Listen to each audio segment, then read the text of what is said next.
Well, thank you for being in this panel. It's very inspiring.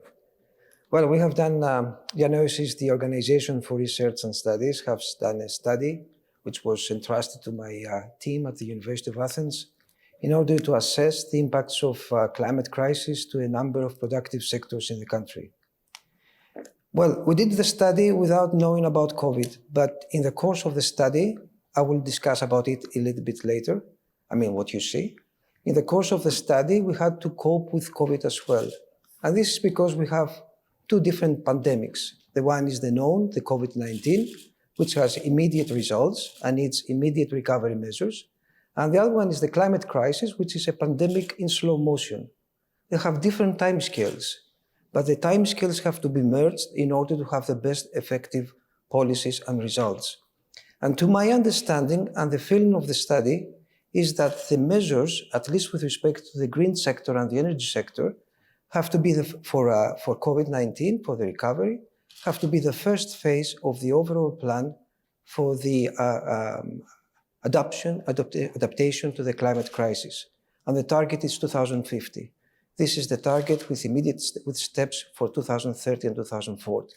And this is a very important issue with respect to policy making, because climate crisis requires a lot of time to be ameliorated or even smoothed out in time. In the study, we did a lot of different models. We ran different models. It's a first of its kind because the resolution of the study is very high. We could get a lot of details for different parts of the country. The first result of the study is that the Mediterranean is indeed a hotspot area for climate crisis, for climate change. All impacts are enhanced, and we have seen this in the summer. It's going to be the case most probably in the future years. So we did a number of simulations with the models. First, we checked the models with respect to the credibility, because this is obvious, one of the questions raised. How do you trust a model for 2040 or 2050 if you're not sure that it's credible enough? So what you do, you run the model for a historic period where you know the data, you know the observations, and if the model performs well, then it's trustworthy to be applied for the future period. And this is the case for this study. So the first part was to deal with agriculture. What you see in this transparency is three models, three case studies, RCP, those are the studies, those are the scenario of the international community as with respect to the emissions of greenhouse gases. And what you see with dark green are the areas, the agricultural areas in the country, where there is a lot of sensitivity with respect to climate change. And with light green are the areas of the country where there's lesser sensitivity as with respect to climate change. So practically what is being said in this transparency that you need an adaptation plan for every single part of this country which faces severe issues with respect to the agricultural production. And this is a long-term process. It needs to intersect with energy, with agricultural patterns, with water infrastructure projects, with every single element of the local society, even with job skilling or reskilling, because jobs are going to be lost even if we do the best available job with respect to adaptation. Climate crisis is more strong at the moment as with respect to the adaptation plans. In the next slide, which shows the, sorry, I should do that.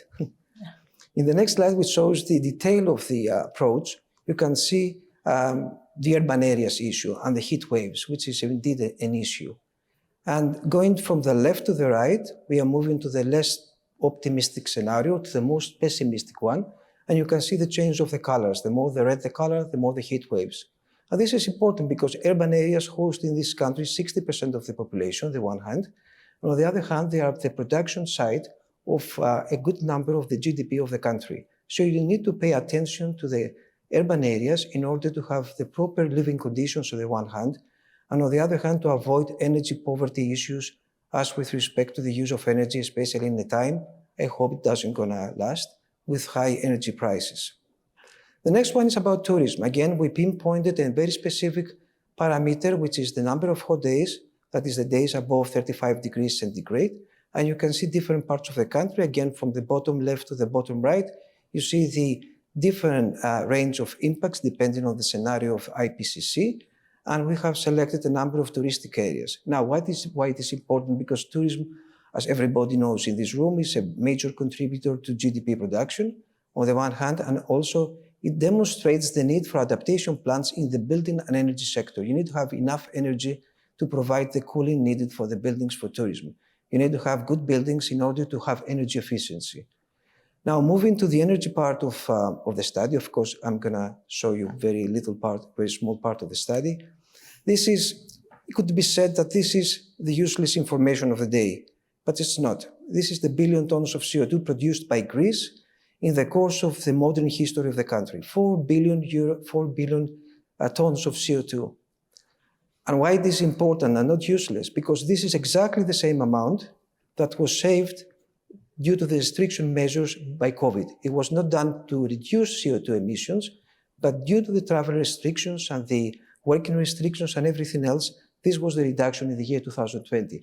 This demonstrates how important it is to intensify the efforts to reduce CO2 emissions, because even 1 year of restrictions managed to reduce just the share of one country. And which country? A country that has a contribution of 0.4% in the overall production of CO2 emissions. So despite this, still, we do have to do a lot of things. So one of the main findings of the study is in order to overcome the crisis, in order to overcome the need for adaptation and for the energy model, we need to underscore the need for a homegrown renewable energy sector based on four pillars. The first one is energy efficiency. Minister Skreka said about it. The second pillar is renewables. The third one is storage. And the fourth one is connections. All of these develop a better shape for the country, give security with respect to energy security, and of course gives a signal to the international world that this country is trying to ameliorate its contribution, even though the contribution is limited with respect to other countries in the region or in the world.